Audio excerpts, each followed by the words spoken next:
A year ago, this was barely a category. Today, it is a $300 million market with 100 million monthly active users, and it's growing at 90% and projected to grow 90% in 2026. These are essentially 1 minute serialized dramas which are built for vertical screens. And in India, they have crossed revenue milestones that often took major OTT platforms 3 years to hit. When you look at the Indian interactive media market right now, what feels most important or most changed versus even a year ago? I'd say India's interactive media market in the world right now, I would argue it's systematically been underestimated by global observers. That market is currently about $14 billion. It's expected to hit about $30 billion. And when you layer on a base of 870 million smartphone users, one can say that this is the largest digitally native population anywhere in the world. Everyone is excited about AI-generated characters, stories, art, and worlds. But when value gets created, who actually owns it? This is genuinely the most consequential questions in tech at the moment, and it's really unresolved, right? Now, pure AI output. Let's say you type a prompt, you get an image, that is probably unprotectable today. But the minute a human makes deliberate creative choices, you start towards building something which is much more defensible.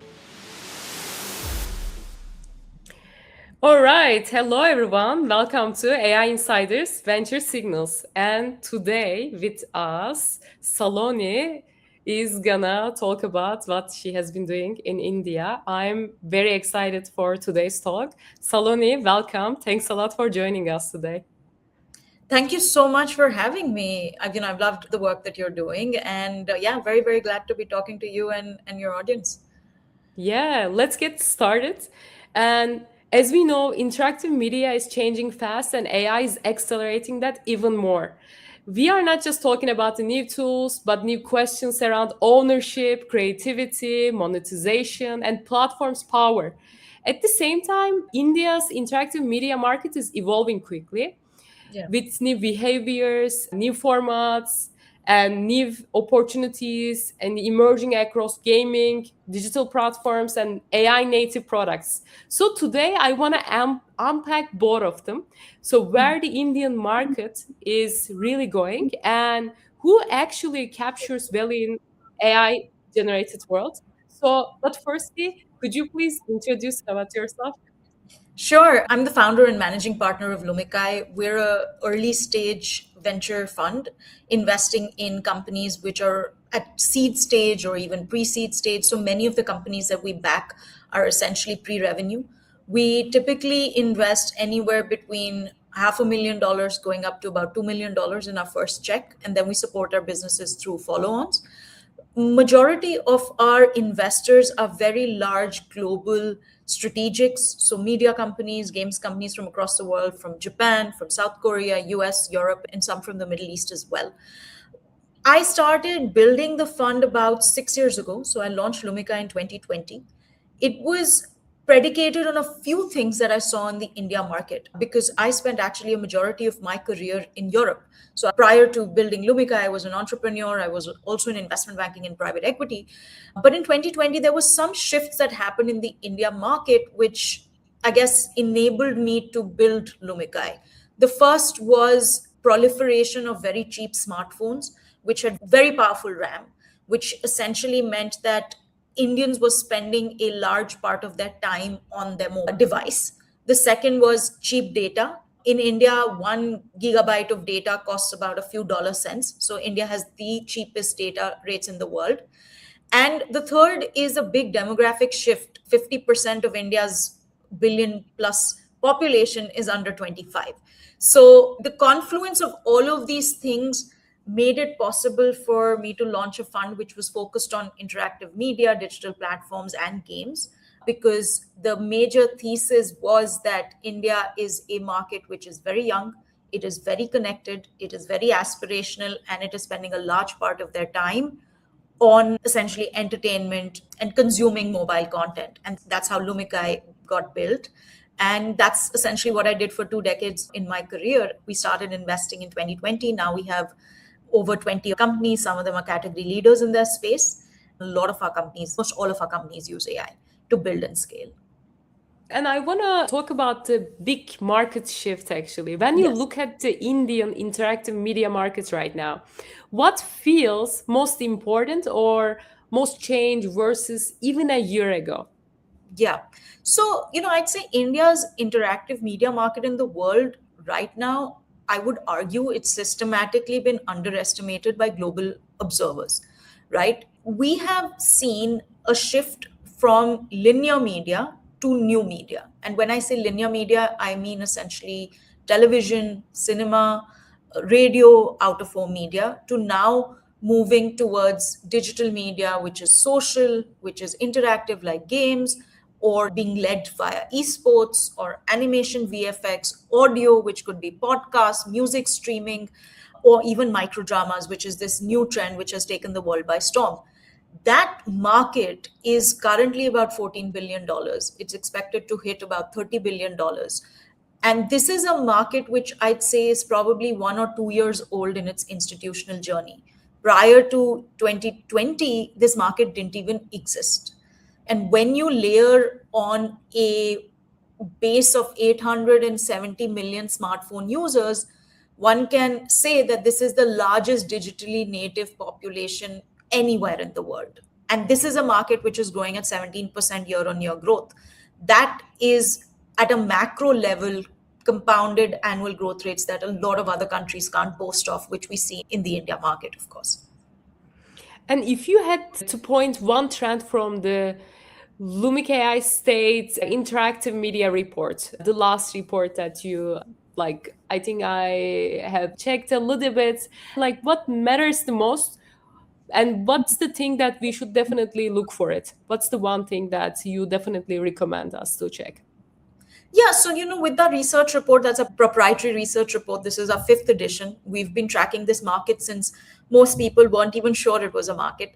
So 5 years of data will often give you something that one-off research can't, which is the ability to see trends which are real and which are noise.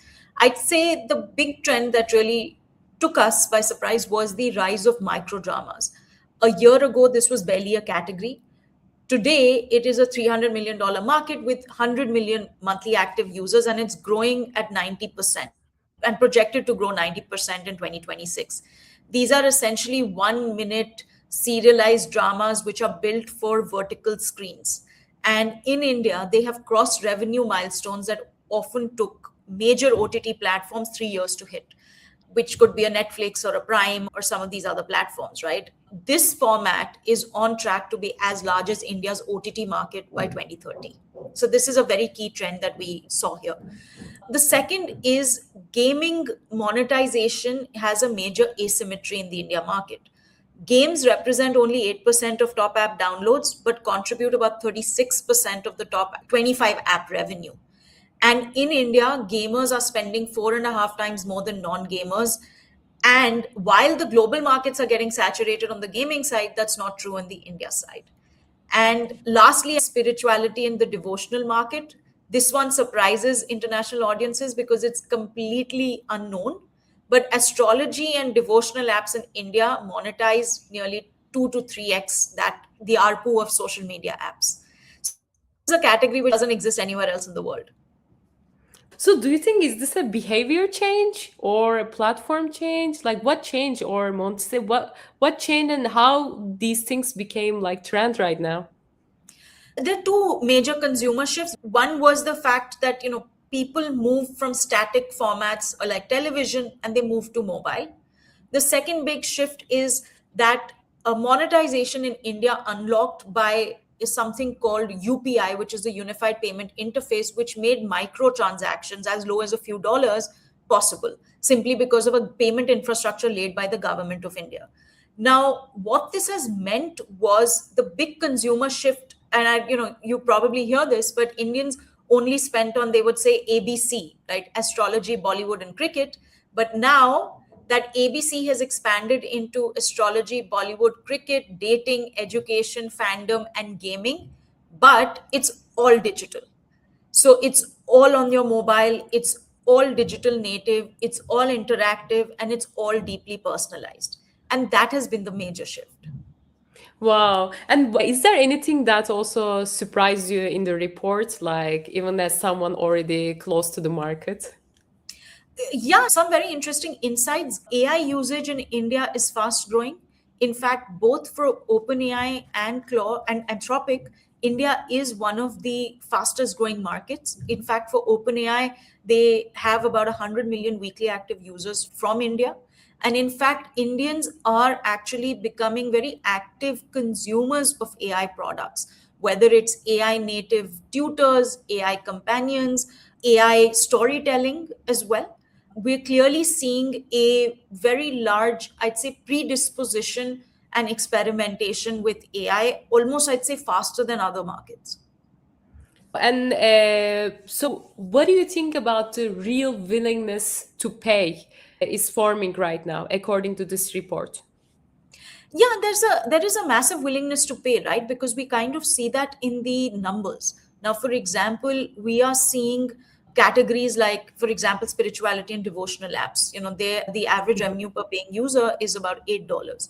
We're seeing in gaming, the average revenue per paying user is about $15 for the India market. Similarly, for categories like micro dramas or AI educational apps, again, we're seeing these companies monetize at a very fast rate.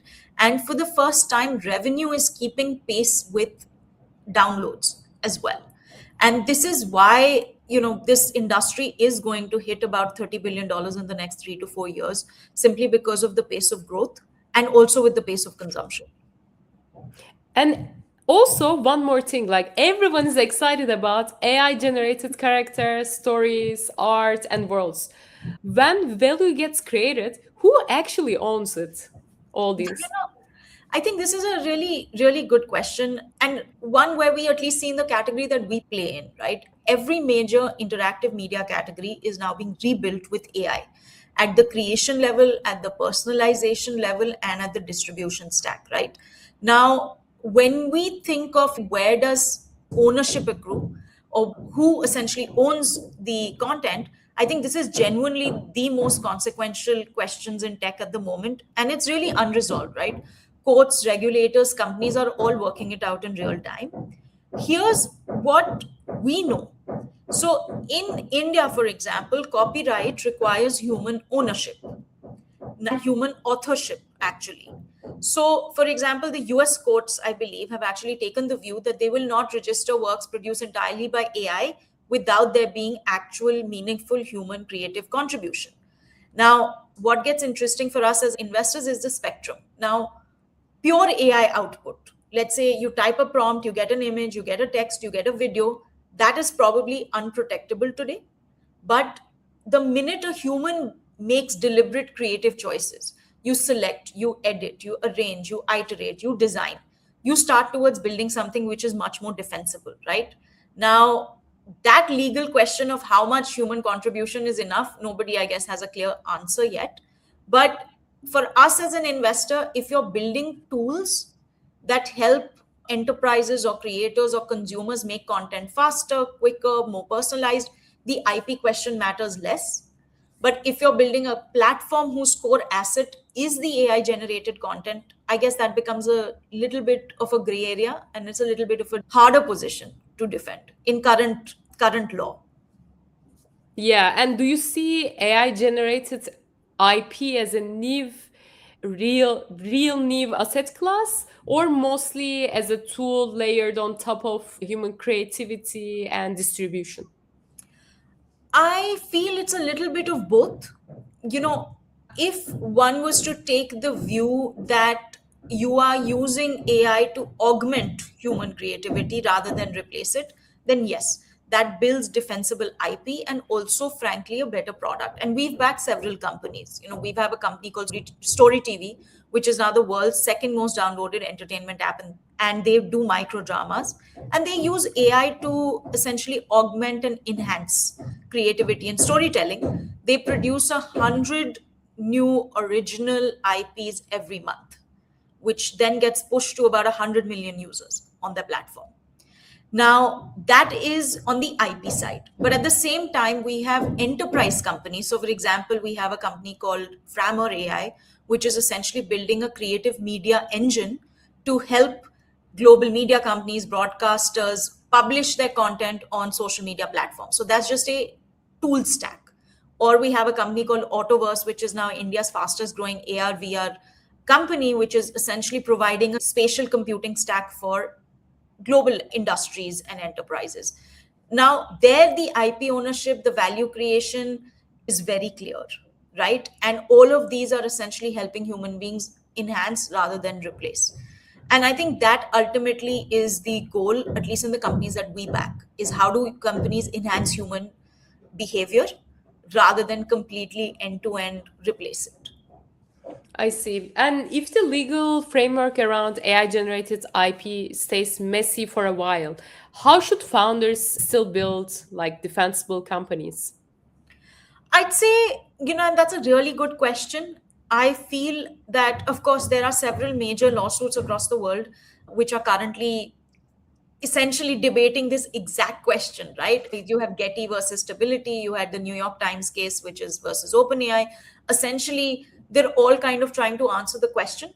I think as an investor, you're pricing that regulatory risk, even if you can't quantify it precisely, right? So if you're a founder, you will build what you need to.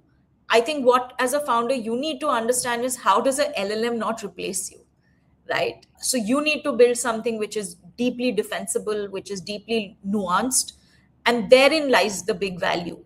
Because if you are building something which can essentially be built by an LLM 6 months down the line, your business anyway doesn't exist, right? And what actually becomes defensible here? So, what's the defensible thing? For us, when we look at AI native companies, we essentially, I guess, view them from what we have an internal framework called the SIDE framework, where we believe AI is reshaping at least across all four levers, which is first is creation. So that is AI assisted content production. The second is interaction, which is personalized, responsive experiences. The third is distribution, which could be algorithmic discovery. How do you search your user? Where do you search them? What platform do they find? And lastly is the economics layer, right? How does AI help you unlock new monetization layers? Every one of our portfolio companies sits on at least two of these dimensions.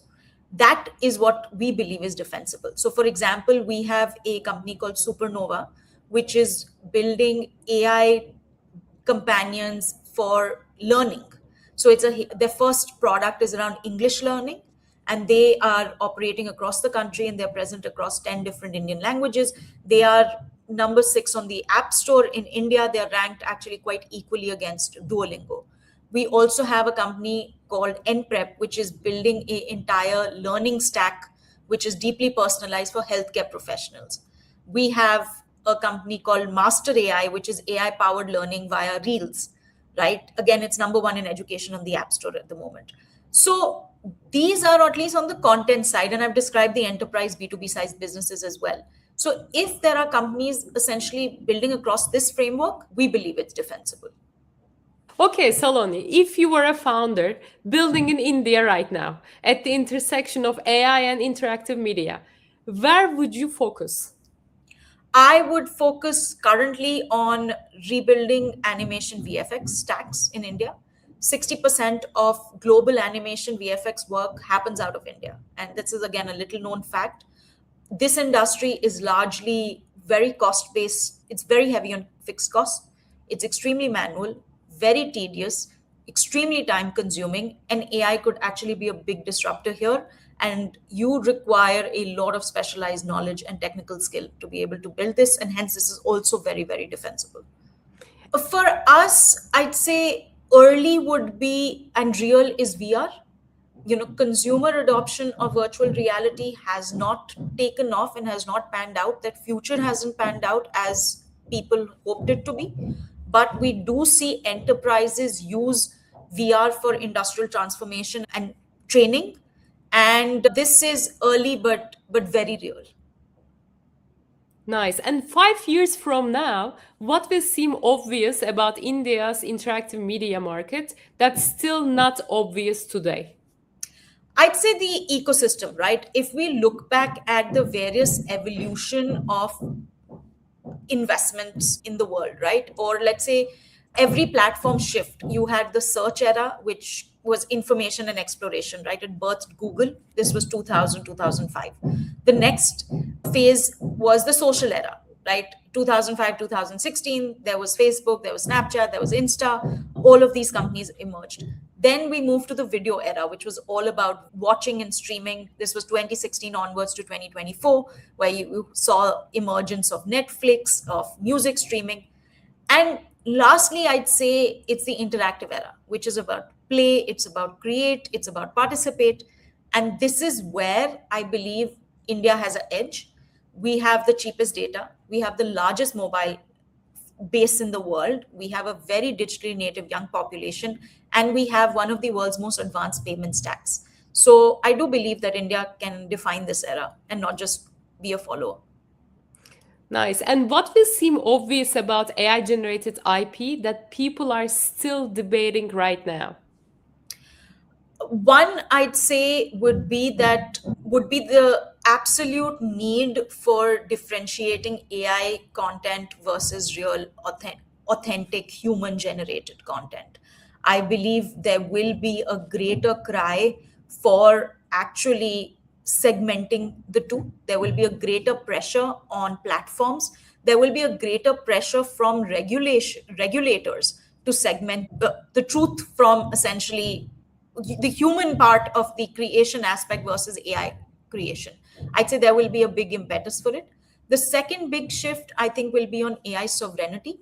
There will be a higher and I'd say greater demand for whether it's data, whether it's local LLMs, whether it's local solutions. I'd say the Meta Manus AI current deal, which has just gotten blocked by China, I'd say that is just a step in a larger trend where we will see countries assert the need for AI sovereignty.